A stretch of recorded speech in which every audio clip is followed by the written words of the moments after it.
It's the time of year when I start thinking about wanting to potentially go attend some gaming conventions, because I like to go somewhere at least a couple times a year and see things that I haven't seen before, and maybe have the opportunity to have some fun conversations with folks or experience a different place. We'll see. Anyways, I was watching Freerun, the fairly popular anime show that's out now, and there's a scene in there where one of the characters, Heiter, is an old priest, an adventurer, and he's recounting his life, reflecting. And he says a certain level of maturity comes naturally as we age. Or rather, that's what I wish I could say, he declares. Truth is, though my body has grown and shrunk, my mind has hardly changed since I was a child. He said, I have pretended to be an adult all my life. Though I might look the part now, not a bit of adulthood has stirred within me. I'd like to be a proper grown-up, but I fear I'll pretend until I die.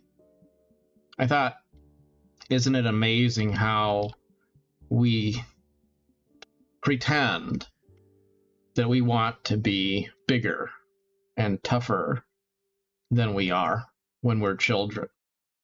We don't want to be identified as children. We want to be like the grown-ups. We want to be having it all together. We want to be taken seriously.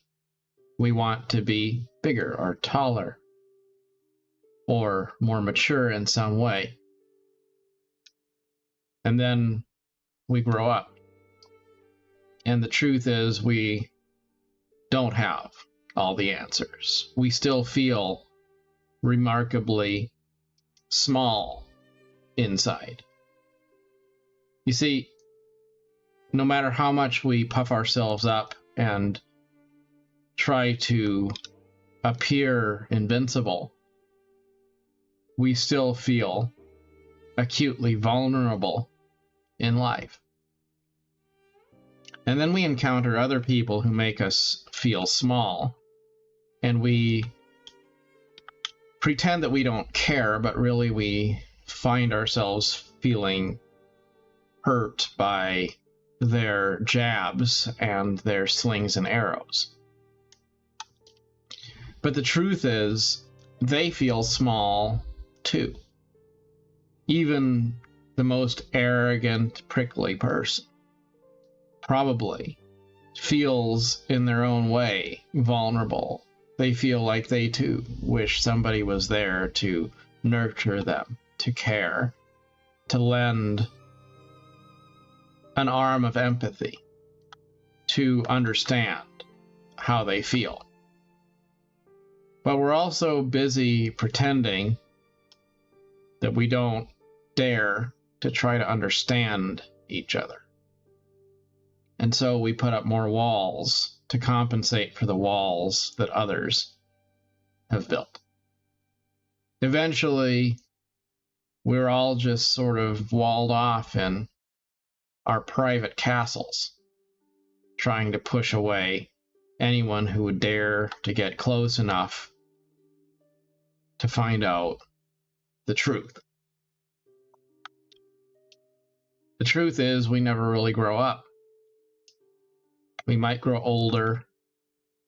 We might grow, if we're privileged enough, wiser.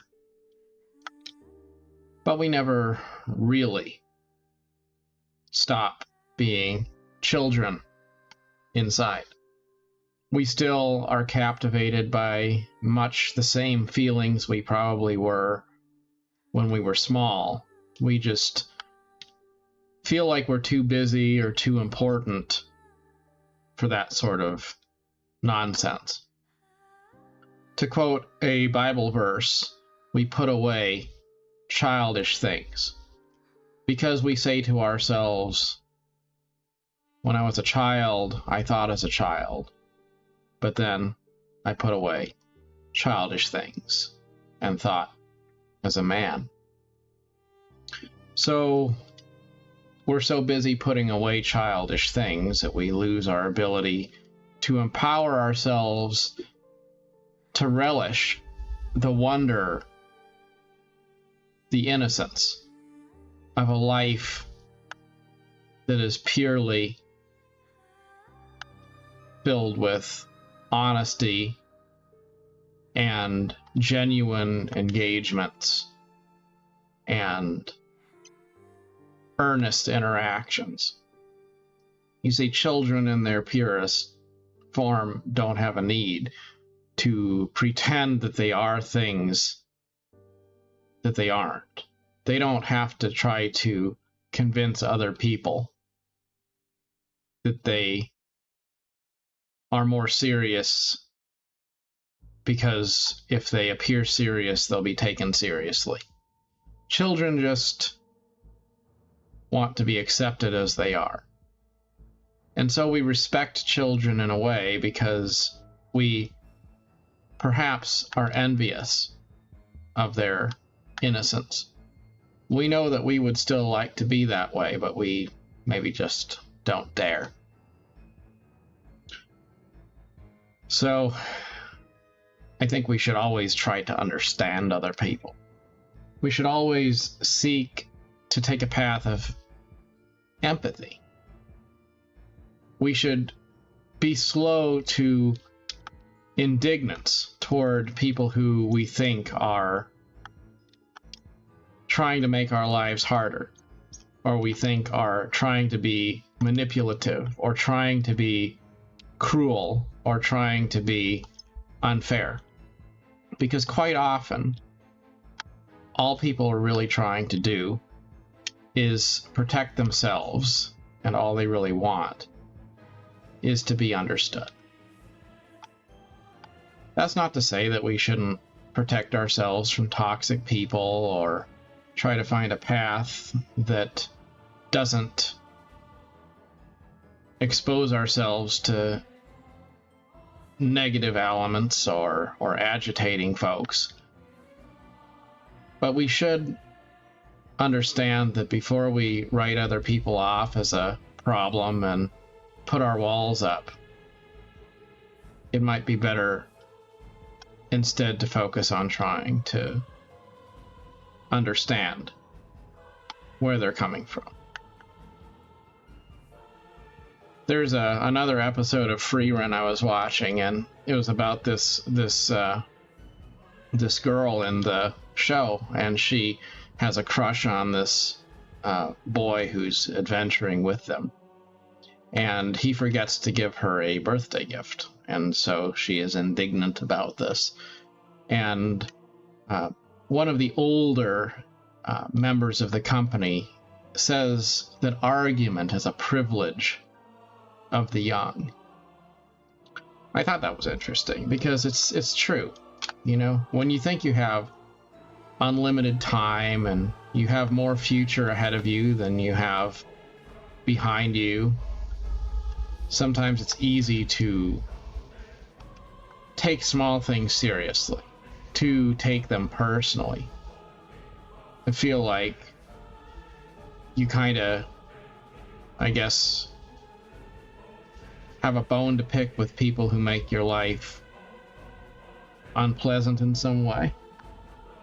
But the truth is, when you understand how passing, how transient life is, when you realize that we're just here for a little while and we are all broken in some way, that's when you come to this realization that it's much better to find a path of forgiveness and to let go of all the little things that you're tempted to take personally.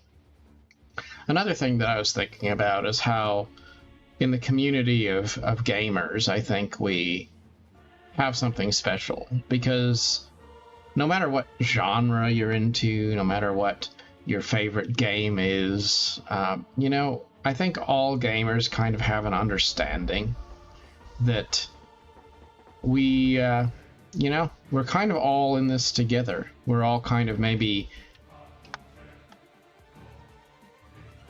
trying to be true to our inner child. We're all perhaps outcasts in a way. We're the basement dwellers of the world that are lost in fantasy worlds, and the sort of people who feel like maybe something in a book or something in an RPG or something is more real to us than a lot of the things that serious people of the world spend their lives chasing. Well, anyways, that's what's special. It's being able to go experience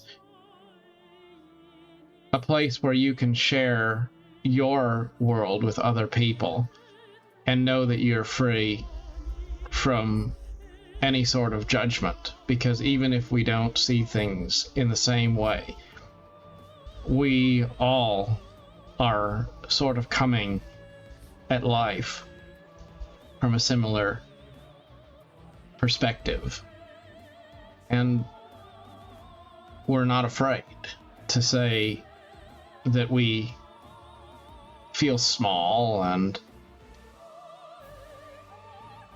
perhaps in a large and daunting world have never grown up and feel a bit like we're imposters when we go out and try to make sense of it all.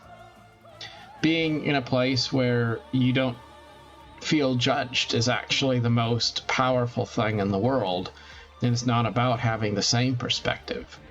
It's just understanding that even if our perspectives do differ, we don't feel an obligation to pretend that we are anything other than our true selves. And that's important for us to find communities and places and people who empower us to feel authentic to ourselves, and also to look for opportunities to perhaps enable other people to feel seen too, even if they're people who are rather hard to get along with, or people who have their guards up a lot and don't feel like they're really conducive to being open or accommodating.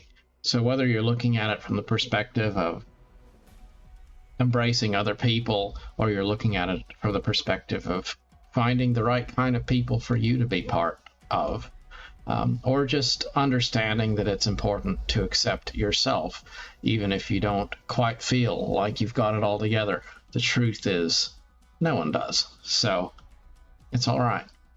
In any case, wherever you find yourself on your adventure, best of luck to you. Till next time. Thanks so much for watching.